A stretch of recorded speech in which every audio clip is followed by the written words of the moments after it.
Côte d'Ivoire, Abidjan, Cocody, ce jeudi 20 avril 2023, s'est tenue une conférence de presse de lancement de la 6e édition du Salon de l'immobilier et de l'investissement en Afrique qui se tiendra du 2 au 4 juin 2023 à Paris, à l'espace Champéry. L'investissement en Afrique, c'est la 6e édition. Ça veut dire depuis près de 10 ans, ce salon existe et ça a capté beaucoup de monde. C'est pourquoi, en collaboration avec l'association des promoteurs immobiliers du Mali, APIM, voilà, dont le président est Soli Maïga, et récemment nous étions à Bamako, au Saba, le salon de l'habitat de Bamako, qui se trouve à sa 7e édition. Et c'est l'APIM qui chapeaute le projet en collaboration avec Ethic Communication. Donc, c'est Ethic Communication qui a le projet en main, mais l'APIM l'appuie pour le Mali et pour la sous-région. Donc, l'APIM est partenaire à la Chambre nationale des promoteurs consacrés de Côte d'Ivoire. Donc, le président Sori a joint le président Sangaré pour que les promoteurs immobiliers ivoiriens puissent s'impliquer, parce qu'à ce salon, on rencontre des fonds de soutien, on rencontre des fonds d'investissement, et les vrais. On rencontre des personnes qui ont beaucoup de moyens qui veulent acheter des maisons.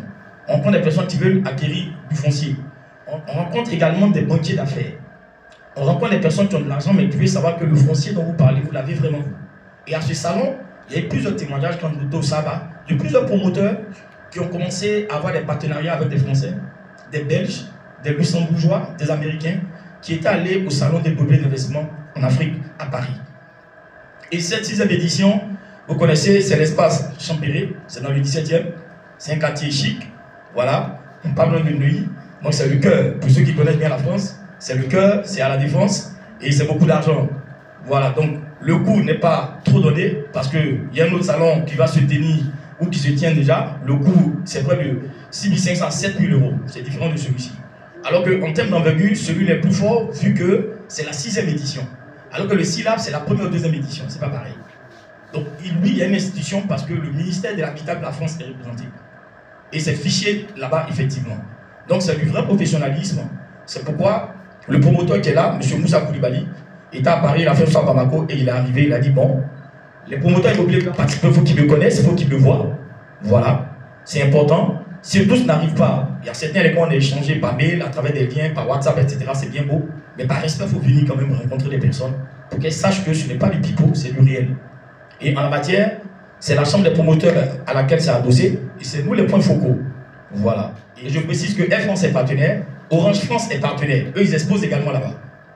Et il faut préciser que, avec Ethic Communication pour ce salon, si vous partez sur le lieu d'Air France, vous avez une réduction de 15% du billet d'avion. Voilà. Et même pour l'hôtel, il y a certains hôtels qui sont partenaires où il y a une réduction pour l'hôtel. Donc moi, je suis Gisèle Yalé, je suis directrice de Yalé Consulting.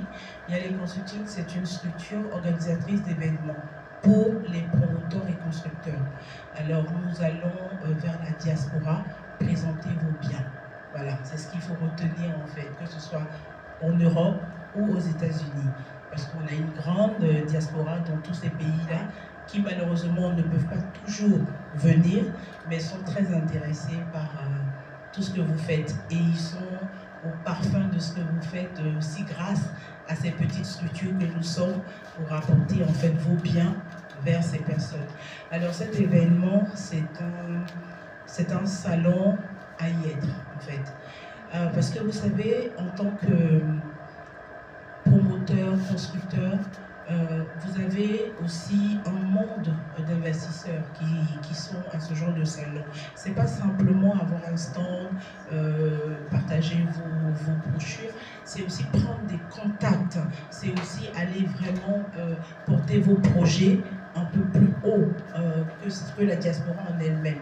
Donc moi je suis disponible, je suis là pour vous accompagner dans des démarches, que ce soit à Abidjan ou à Paris sur ce salon. Moi je suis Moussa Koulibaly, Ethic Agency, c'est une agence de communication, des agences conseil en communication et marketing digital. Ethic Agency est née à Paris en 2015 par une volonté de reconversion. Je suis à l'initiative, au départ, ingénieur de génie civil qui laisse les sentiers pour devenir communicant. Et le premier secteur sur lequel je me suis basé, c'est l'immobilier. L'immobilier, pourquoi? C'est pour répondre à une problématique. Et cette problématique, c'est une problématique qui se pose à la diaspora africaine d'une manière générale en Europe. Quel est leur souci? Le souci principal, c'est avoir un pied-à-terre au pays. Et plus un investissement, un bien immobilier dans les pays d'origine. En 2015, on a fait une première édition des salons de l'immobilier à Paris, où on a fait venir et les professionnels de l'immobilier et de l'administration à la rencontre de la diaspora en France. C'était comment? Les promoteurs arrivaient avec leurs projets, les programmes qu'ils ont, et accompagnés surtout des banques et des assurances qui sont sur le programme avec eux. Et l'État accompagne ces promoteurs immobiliers pour venir dire voilà les mesures que nous avons mises en place pour sécuriser les fonciers et vos investissements dans les pays. Donc la première édition a eu lieu en 2015. Dès lors, 2015, 2016, 2017, 2018, 2019, on a organisé les salons de l'immobilier à Paris. Et c'est un événement qui est devenu incontournable pour la diaspora.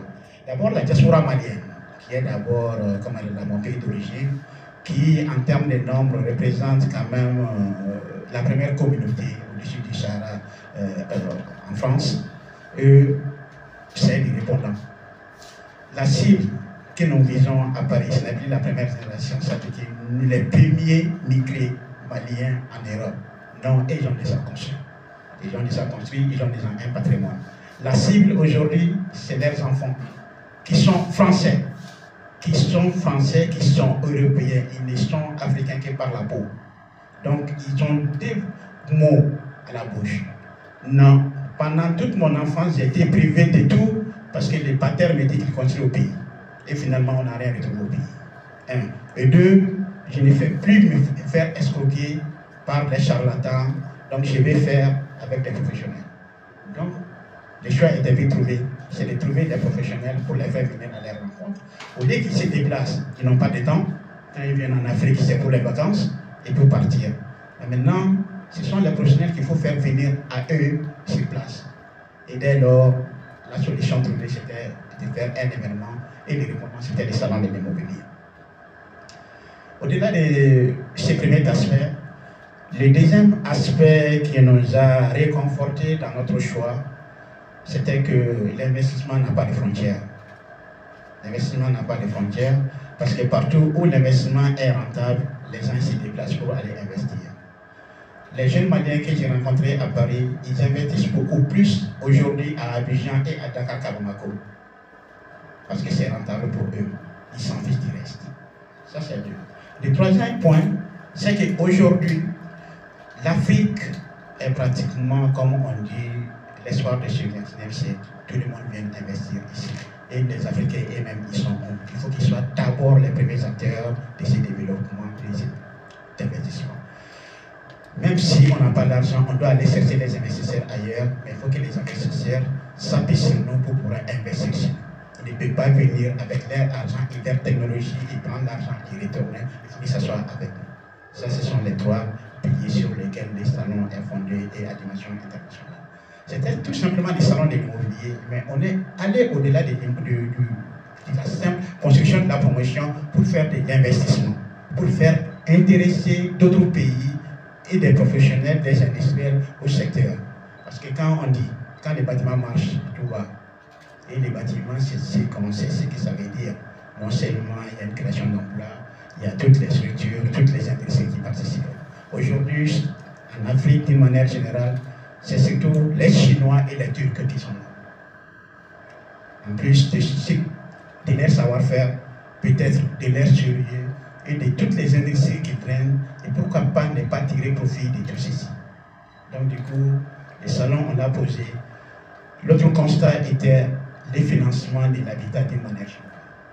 L'immobilier est l'un des secteurs où la demande reste encore plus forte, où on n'a vraiment pas besoin de faire d'une étude de marché pour savoir si ça marche ou ça ne marche pas. Les besoins sont là. Rien qu'en Côte d'Ivoire, à peu près, les besoins sont estimés à 500 000 unités de maison. Au Mali, on est à 440 000 unités de maison. Et ça fait 20 ans, on n'a pas réalisé 20% de ces 440 000 logements.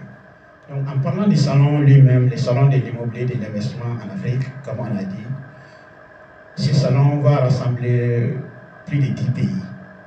Aujourd'hui, on a à peu près 15 pays qui sont annoncés, qui vont être à Paris, comme exposants, promoteurs immobiliers, entreprises de construction, institutions financières, banques.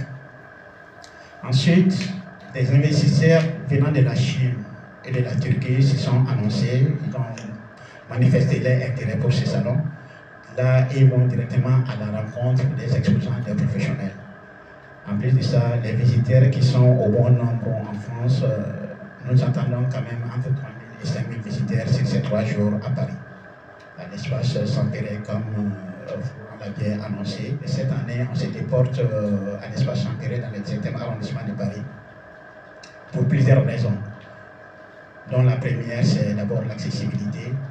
Et la deuxième raison, c'est l'ampleur l'envergure que les événements ont. Les cours ont été étudiés plusieurs fois, revus à la baisse, parce que d'autres éléments qu'on a pris en considération, c'est que les exposants ne sont pas sur place, les exposants se déplacent. Donc en plus du coût des stands, c'est les coûts des billets d'avion, les coûts de l'hôtel et les coûts des personnels qui accompagnent. Donc on a pris ces éléments pour pouvoir composer quand même la structure de prix. Et nous pensons que sur les mêmes événements à Paris, on a été très très raisonnable.